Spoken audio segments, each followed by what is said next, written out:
This is the giant devilfish, feared and avoided for centuries, subject of fable and folklore, the octopus.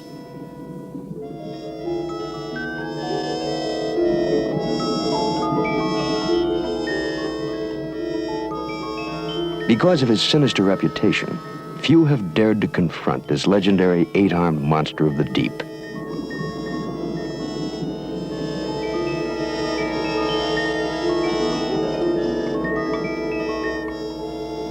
As his great cloud of ink spewed from his breathing funnel confuses his enemies, so does his legend obscure the truth about him. There's much to be learned about this mysterious mollusk that swims in the depths of the sea and prowls the bottom of the underwater jungle.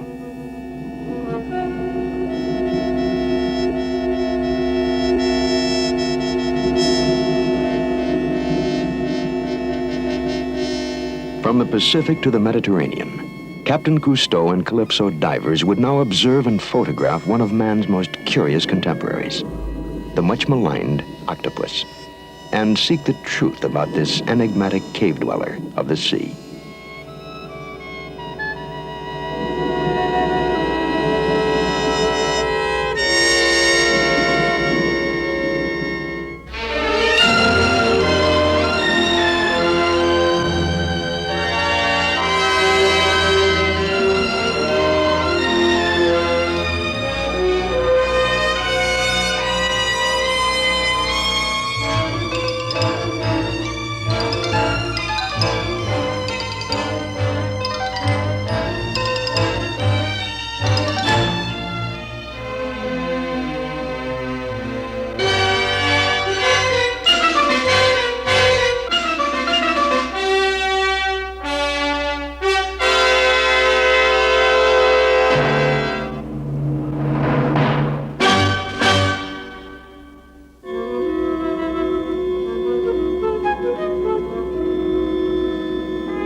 Marseille, France's chief seaport on the Mediterranean.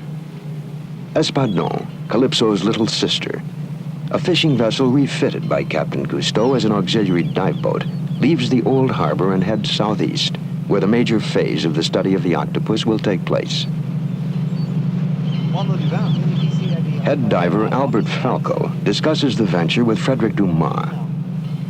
Before the invention of the aqualung, which Dumas helped Cousteau test in 1943, man could only speculate about the legendary monsters lurking beneath the seas.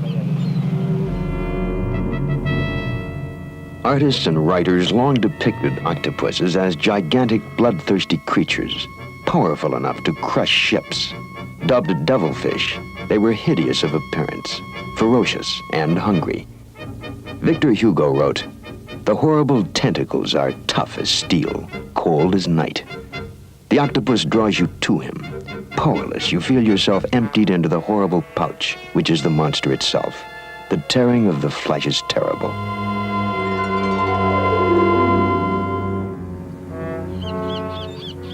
But Victor Hugo never met an octopus.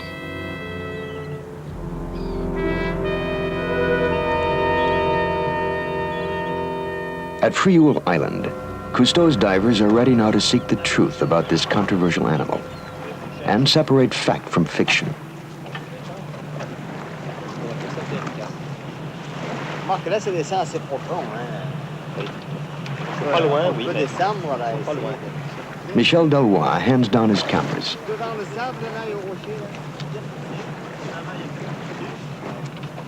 Not in stirring prose, but beneath the concealing skin of the sea is the real world of the octopus.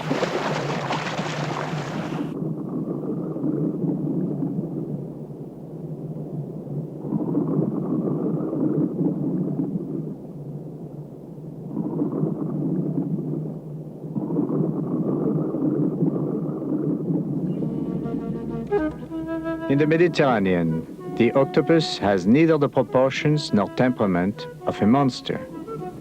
It is small and shy.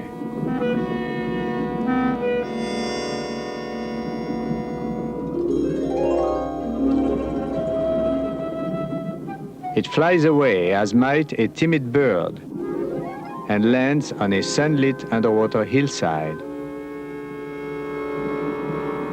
Octopus, octopus, are you really so unappealing? Curious you are, as much as we, but cautious. Once the octopus had a protective shell. During evolution, the shell was abandoned. Gaining increased mobility, the octopus rose above its cousins, the clam, the oyster, and the snail. Without a fortress on its back, it is vulnerable. And now it protects itself by swift color changes in superb camouflage.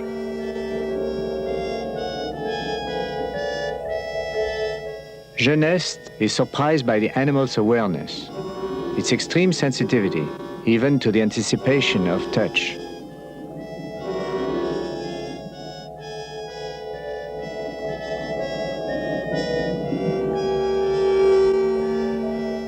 When confronted by things larger than himself, the Mediterranean octopus, normally measuring no more than 2 feet across, expands to look larger than he is.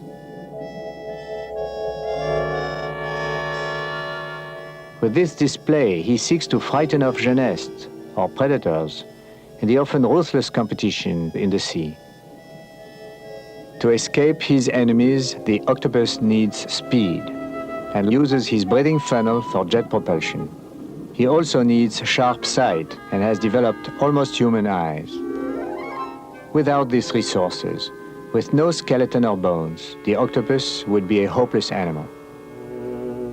Yet there is advantage in his bonelessness. He can change his shape and size and push himself away from danger in a sudden show of grace.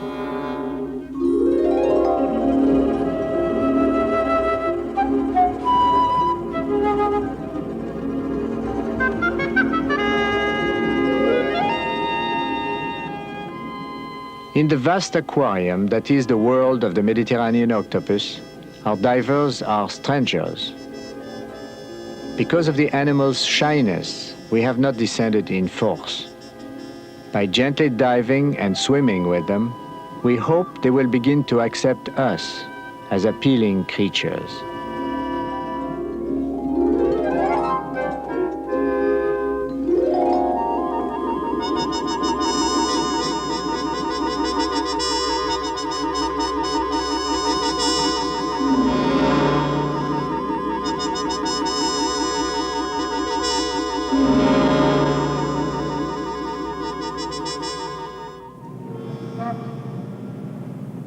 In Seattle, in the cold Pacific waters, another octopus study gets underway. Calypso divers Raymond Cole and Louis Preslin are escorted to octopus lairs by their American guides, divers Joanne Duffy and Gary Keffler.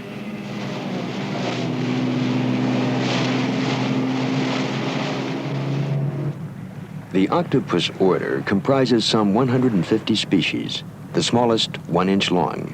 Preslin and Cole have come to take a look at the largest known species in the world, the North American octopus, which from tentacle to tentacle spans 20 feet and weighs up to 125 pounds.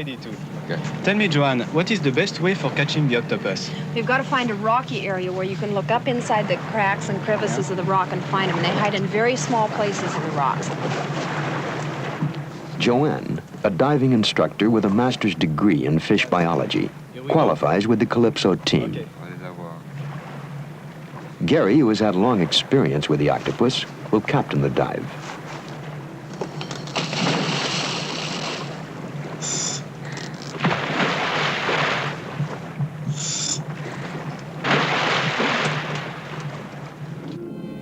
The scenery, paved with large white anemones, is alien to Preslin and Cole.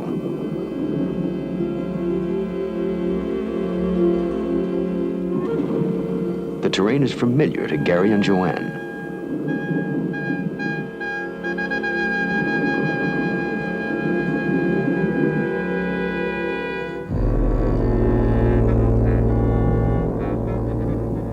A giant octopus on the prowl.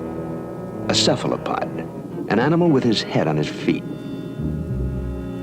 Is this the origin of the fabled devilfish? the legendary monster that crushed men and devoured ships?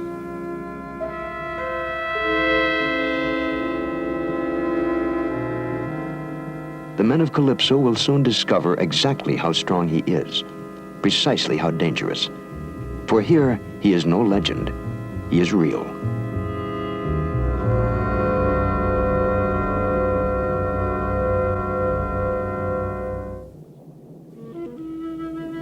The Pacific octopus, largest in the world, confronted, his skin grows spiny, his color cells change.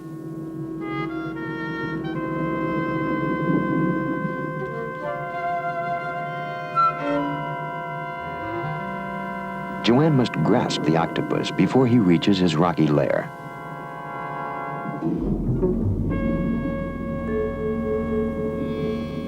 If he reaches his lair, he will be able to cling to the sides of the grotto with his powerful suction cups, and his great strength will be multiplied. In the words of Victor Hugo, no fate could be more horrible than to be entwined in those 8 clammy arms, to feel those 800 discs with their cold adhesive touch, like so many mouths devouring you at the same time.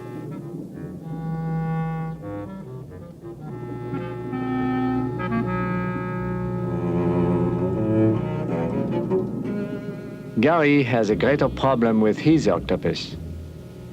Securely anchored to rocks, it exerts the stronger force. Gary's mask is pulled away and he must clear it of water.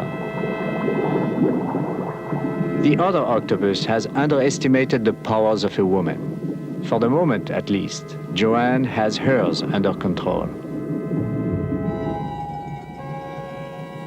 Gary is engulfed.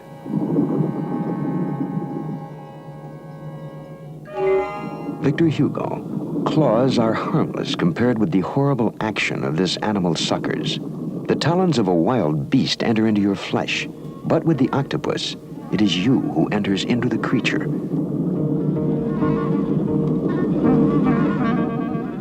In truth, once removed from the rocks, the octopus loses its defensive spirit.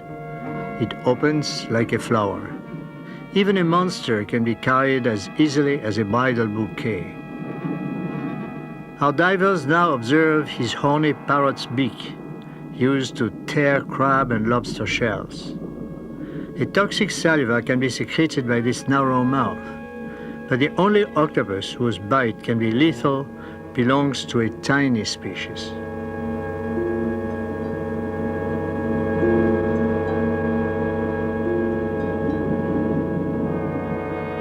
In spite of his legend, the octopus is a misunderstood creature who will avoid you if he can.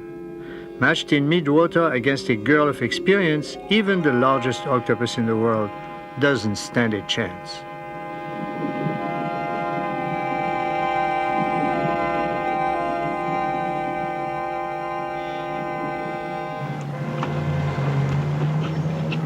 In the Mediterranean, off the coast of southern France, Captain Cousteau joins the divers aboard the Espadon. He comes with news of an octopus city, east of Pocrol. Hello? They will be heading for the Bay of Alicastre, off the island of Pocrol. Here they can best film the small and agile Mediterranean octopus. Il reste 6 heures de route? À peu près.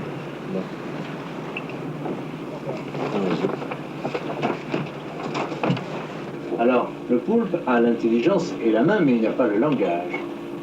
En route to Alicastre Bay, Captain Cousteau describes the great variety of octopus homes he has encountered all around the world. Ce qui vous avait frappé, c'était la façon de servir d'un bras, un seul. He speculates on how the octopus survives the harsh life here on the flat floor of the Mediterranean. Pour s'éloigner, avec le même bras, il a écarté.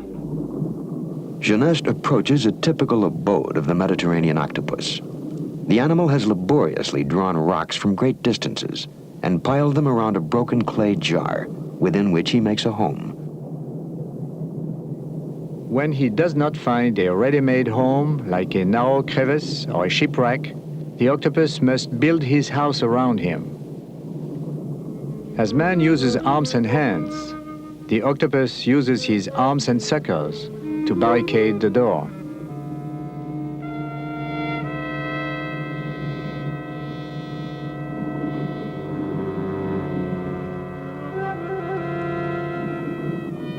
The housing shortage here is severe.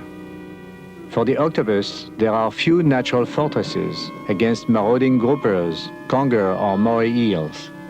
In this bare territory, the octopus often draws man's debris around him for protection. Our divers even report a live hand grenade guarding one octopus's house.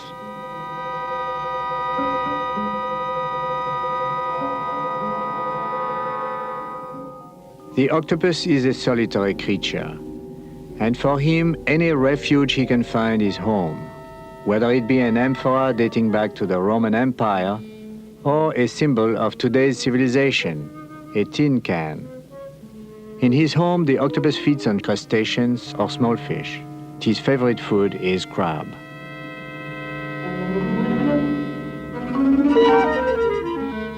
The octopus will swiftly paralyze his prey with venom, then curl up with canned crab.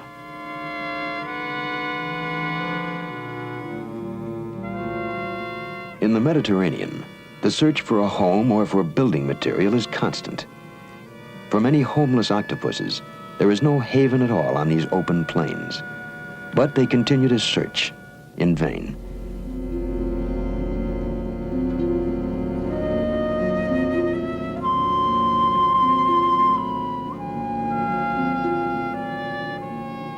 When no semblance of a home can be found, these wanderers are forced to travel long, tiring voyages.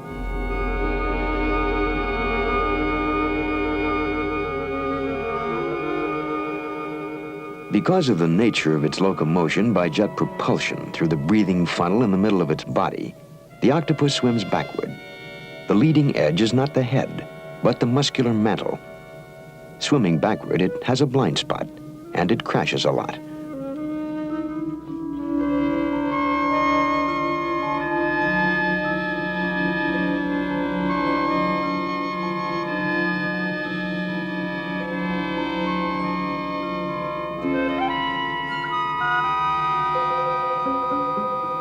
Under a submarine cliff, one octopus at least finds security.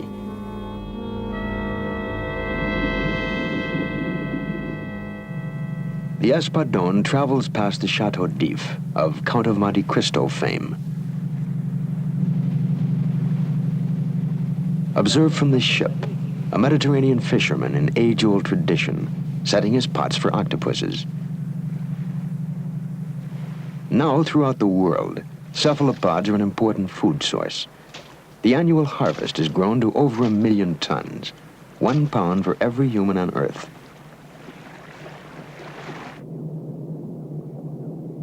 The octopus has no way of knowing that he is gaining increasing acceptance from gourmet. The fisherman, as of old, takes advantage of the housing shortage. For the unsuspecting octopus, the ready-made residence will become a trap.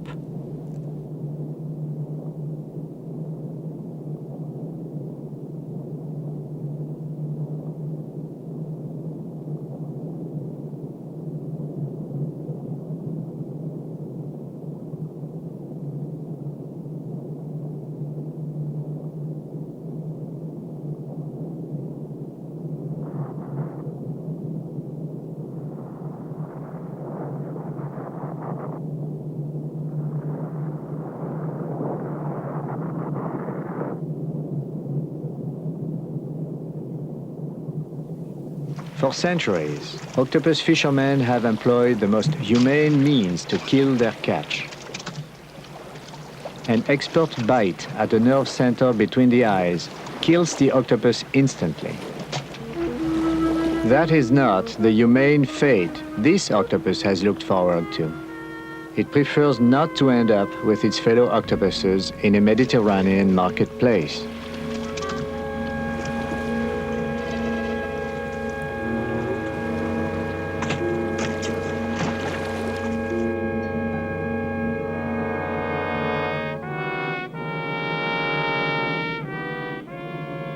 With eyes lifted high in panic, our octopus parachutes to the bottom. Once more, he has to look for a home, a more secure home.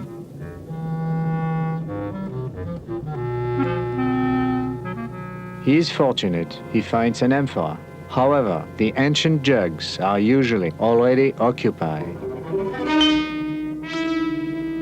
Life is difficult on this barren basement of the sea. The scarcity of shelter can lead to mortal conflict. Here, two octopuses battle for possession of a jar. With coiling, sucker-clad arms, the owner of the jar would strangle the intruder.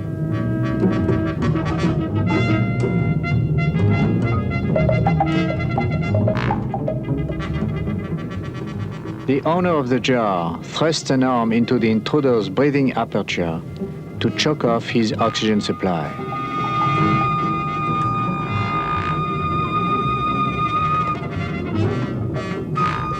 When home, food, or sex is at stake, there are no gentlemen.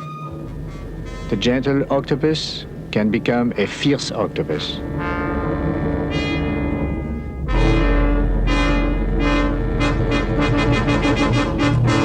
Strangled, the loser begins to turn white, while the winner tears at a stretched tentacle with its beak.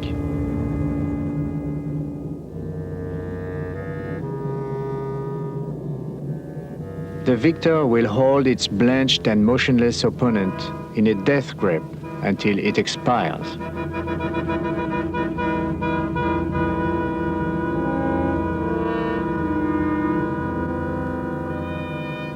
Still a flicker of life.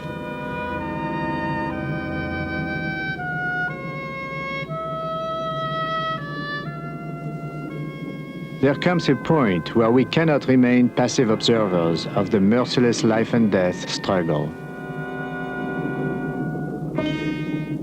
Geneste has difficulty separating the combatants. The victor is reluctant to let go. His reward will be to retain his house. The loser swims off. Although it has lost tentacles, the octopus seals its wounds immediately. But our octopus is gravely injured.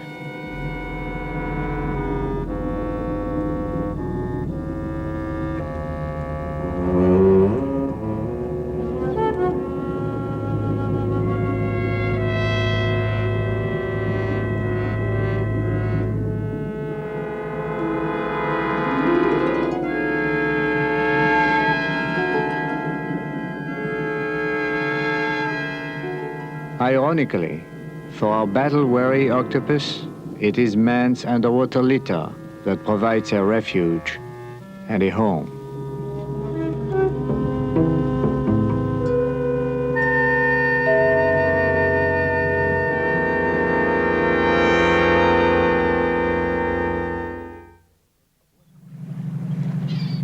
Aboard Calypso, Captain Cousteau approaches Monaco's renowned oceanographic museum. Cut them, and in order to bring them... At the museum, Cousteau plans laboratory studies of the octopus with scientists Andrew Packard and Jeffrey Sanders. You have them in the lab? Well, we're going to bring these ones. Oh, these ones? Yes, and we have other ones that we caught last week. Very good. Captain Cousteau will have this female octopus, recently caught in the Mediterranean, transferred for potential mating to an aquarium in the basement of the museum. In the wild, for the octopus, finding a mate is a matter of chance. Placed in a tank with a male, the female begins to clean her suction cups, while Cousteau and Packard observe. She's doing this in front of the male. You don't think it is to attract him? He doesn't seem very attractive. No, he is not. But she has come near him to do it. Now, the meeting of a male and a female can occur in the tank as well as in nature. Yes, a male makes the first approaches to a female. He ensures her cooperation by perhaps rather subtle signals. The flashing of a dark ring round the eye seems to be one of them. Another is to raise the arms. I understand that the third arm is a sexual organ. Yes. The male is getting active. And you see that flashing of the eye, the dark ring around the eye. This perhaps is also part of the recognition process, the courtship. And this third right arm, which is a special modified arm, is exploring over her body, trying to find an entrance into the aperture where the eggs are to be found. These animals, you see, have a true mating. They pass their sperms in the form of packets, beautiful packets, into the cavity of the female, and the sperm fertilizes the eggs while they're still in the body of the female. Now, this is accompanied by a sort of excitement which makes this slight color change in the male. Yes. What about the female? Does she present something? Do you think she feels pleasure? Well, I don't know whether she felt something, or I would suppose so. Now, the female will be considered as pregnant at the end of this operation, and she will lay her eggs how long after the copulation? Sometimes egg laying takes place shortly after, but it can be 3 months after. The female breeds only once in a lifetime. The male will be free to mate with other females if he can overcome the hazards of time and place.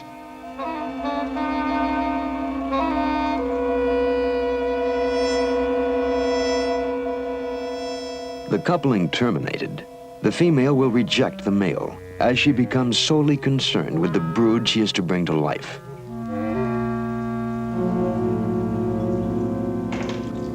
Captain Cousteau has the pregnant female removed from the tank.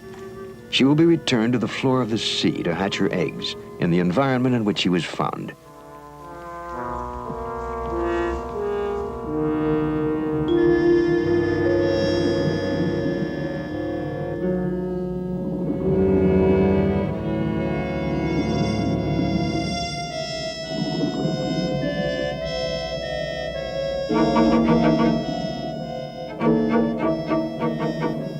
Again alone, she will build a home and wait 5 to 6 weeks for her hatch, alone.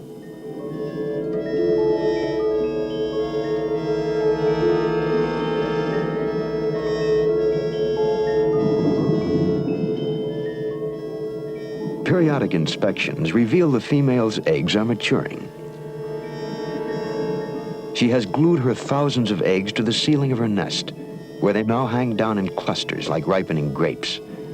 The female shields them with her outturned arms. She keeps them oxygenated by squirts of water from her funnel and vacuum cleans them with her suction cups.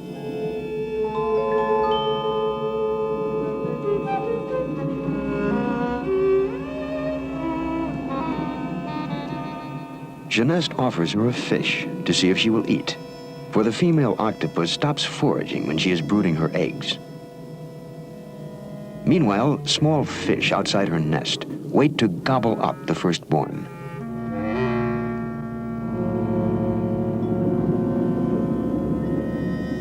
She is near starvation, but she refuses to take the nourishment that could save her life. She will not eat.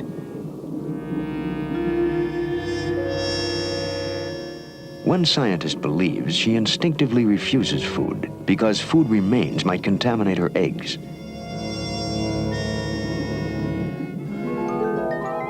Although she will die shortly after her eggs hatch, the octopus continues to reject the offering, then makes a remarkable attempt to push away the diver himself.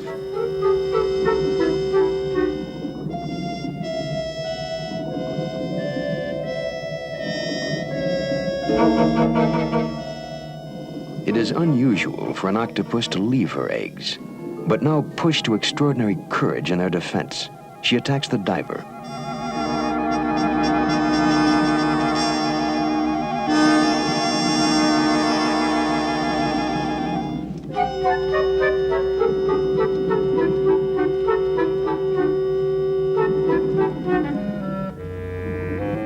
Cousteau cameramen will now take advantage of the female's unexpected departure from her nest. With a specially developed camera, they will photograph the hatching.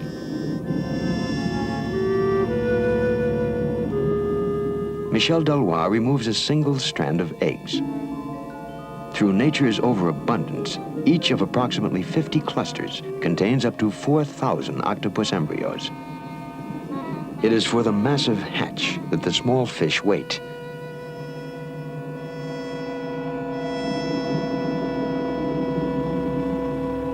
The octopus, making her way through hungry fish, returns to her nest to care for her eggs.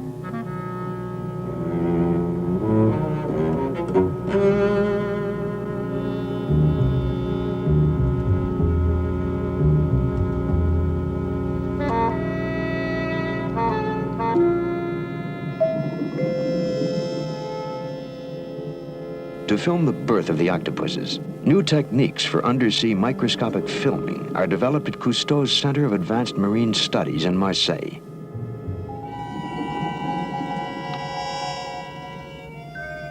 The miracle of the egg is as close as we can get to the ultimate mystery. The great eyes and pulsing mantle of the octopus infant are a revelation. The babies struggle to burst their bonds and begin life on their own.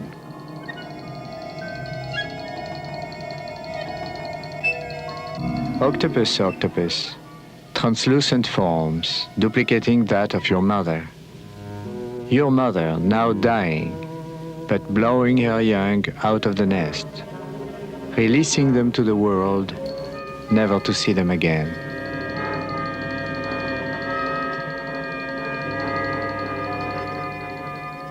Sparks of life, jet-propelled by tiny blasts from their breathing siphons. The baby octopuses embark on a perilous journey. Few will survive even the first hours of life. In increasing numbers, fish have gathered outside the nest. They have come to feast on the newborn.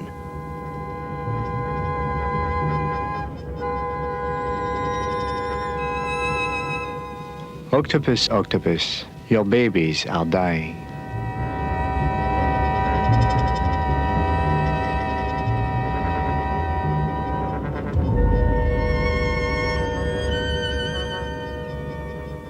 Of the female's 200,000 offspring, only 1 or 2 will reach maturity. Yet those that die support the essential pyramid of food that encompasses all living creatures of the sea. A young survivor. Jeunesse slowly approaches a baby octopus a few weeks old. The baby is as curious about the diver as Jeunesse is about him.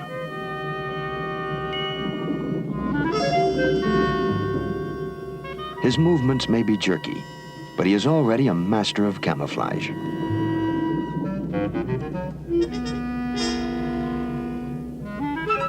He moves in spurts, in doubt whether to hide or flee.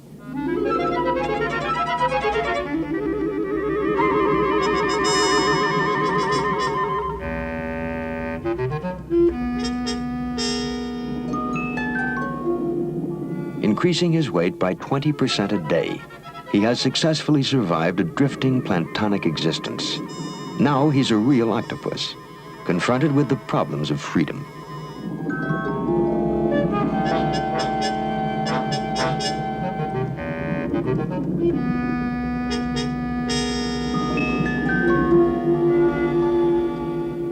Still terribly vulnerable, he flees and inks on his way to becoming the fabled monster that devours men and crushes ships.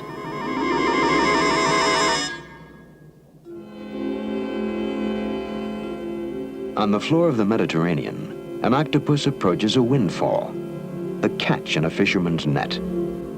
This is something he simply has to investigate.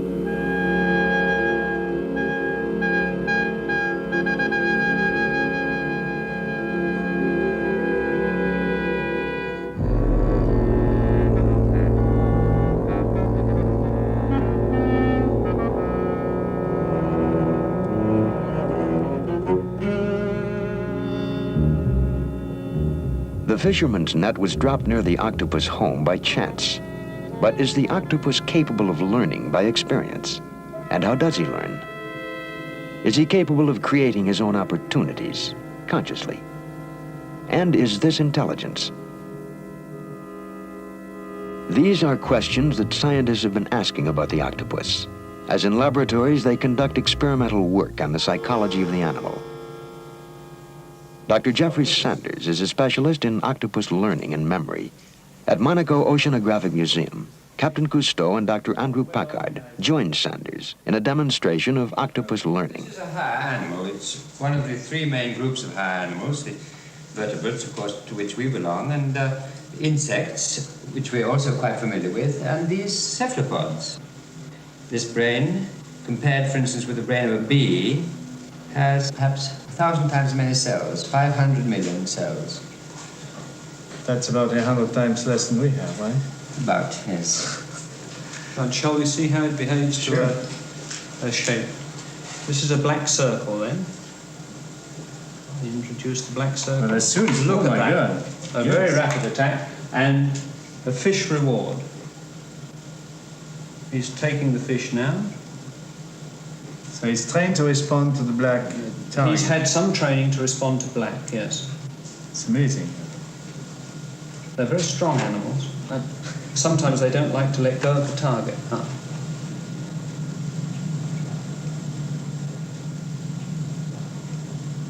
Notice how their behavior is very well adapted to this type of experiment. He comes out, he attacks, receives the reward, and returns to his home.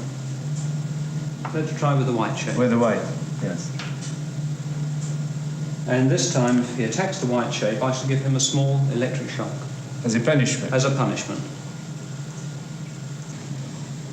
There's the white shape. He's never seen this before. He's never seen the white shape before. He attacks. A small shock. He doesn't like that. He looks very frustrated when going back to his home.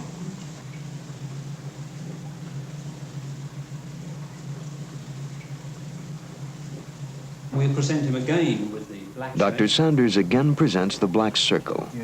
The attack is even more rapid, and the octopus is again given its fish reward.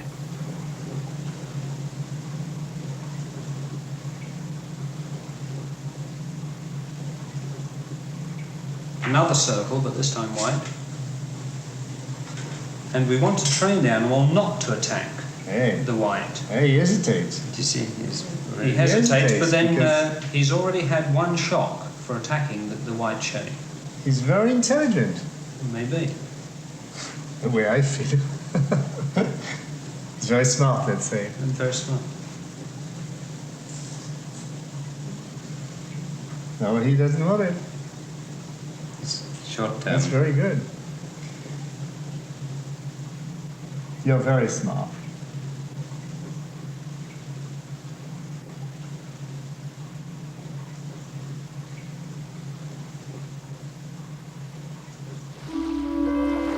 An appetizing lobster, enclosed in a corked glass sphere, will now be used to test the intelligence of the octopus in the wild. In the laboratory, conditioned by man, the octopus responded to reward and punishment. Now Jeunesse descends to the living laboratory, where there are no controls, and where reward for lessons learned is survival.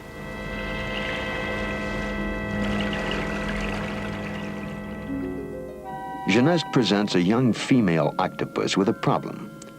How can she get at one of her favorite foods, encased in a sealed jar?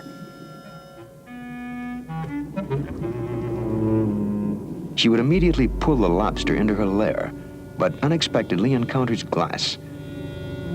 With one slim arm, she explores the previously unseen, unfelt barriers between her and the lobster. The jar, the cork, the hole in the cork, which admits seawater to keep the lobster alive.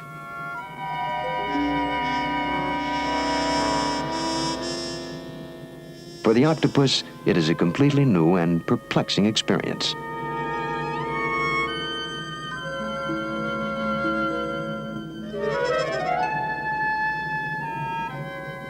Arms firmly anchored in its home, the octopus now attempts to possess the lobster by drawing the whole contraption into her house.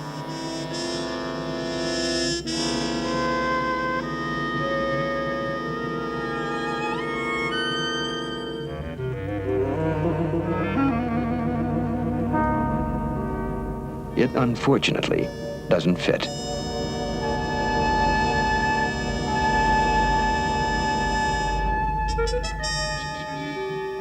Again, she explores the hole in the cork. This might be a way to get the lobster. She can touch it, but she can't capture it. Accustomed to engulfing its food, the octopus is thwarted, but not defeated. It wants that lobster, and capable of emotion, it gets mad.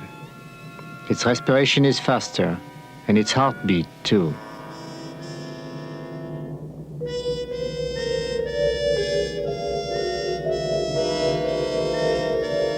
Thus stimulated, does the octopus think out its problem?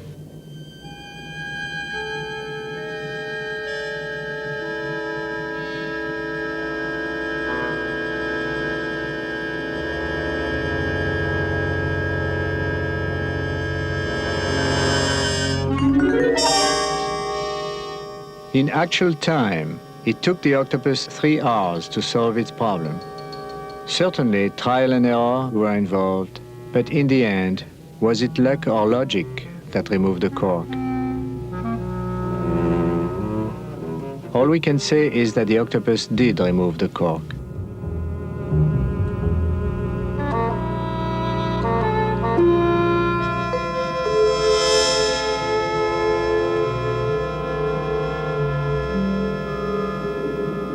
With the lobster in her possession, the troublesome container is gladly relinquished by Octopus victorious.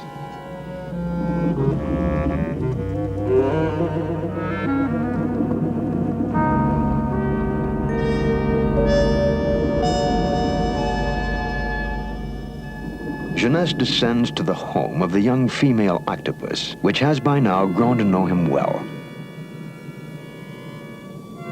She reaches out affectionately, in satisfying contrast to his earliest encounters with the animals, when the octopuses would flee and hide. The success of the octopus study has been dependent upon a personal, one-to-one relationship, man and octopus.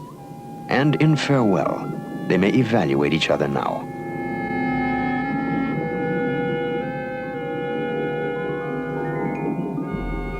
Man is the only animal gifted with the combination of a superior brain, hands, and language. Of these 3, the octopus has 2, a brain and lots of manipulating arms. Although mute, the octopus has its own way of communicating with Jeunesse.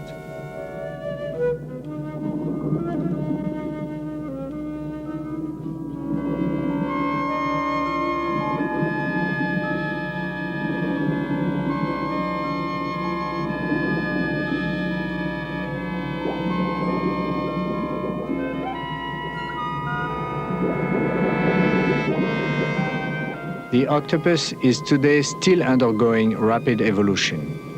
When it gave up the burden of its protective shell, it gained speed and dexterity. It developed the largest brain of all invertebrates and behavior comparable in many respects with that of the higher vertebrates. If it were not for the handicap of a very short life, only 2 or 3 years, a very brief time to learn the world, who knows what plateaus this animal would have reached? The resourceful octopus is not endangered. Without assistance from man, he has made it on his own, an independent creature, with a future in the sea.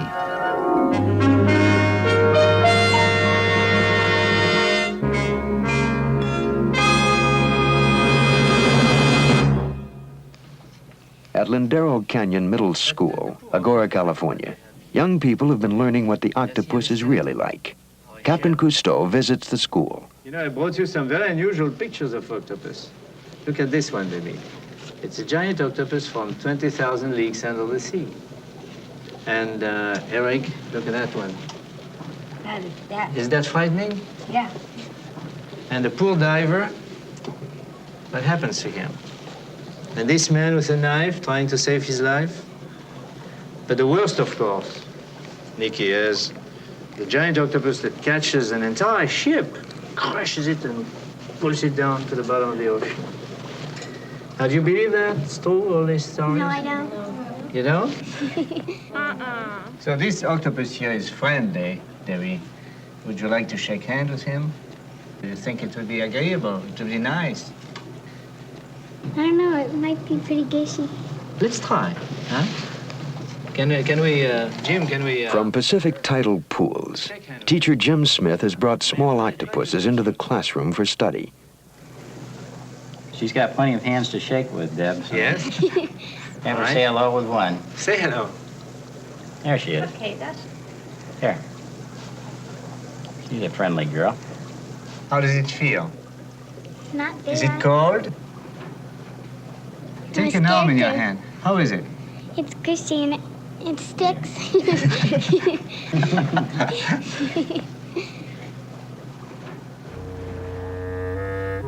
We too have learned to look upon the octopus differently. But legends do not die that easily. Aboard Calypso, our divers marvel at the size of a Pacific monster, red with rage in his prison. We will leave him alone, this Houdini of the deep.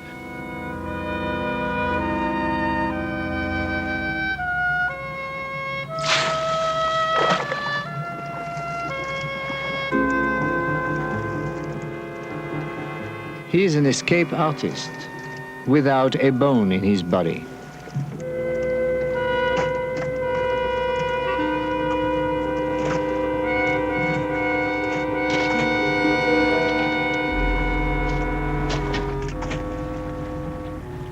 Out of his element, the octopus is a chaos of flesh.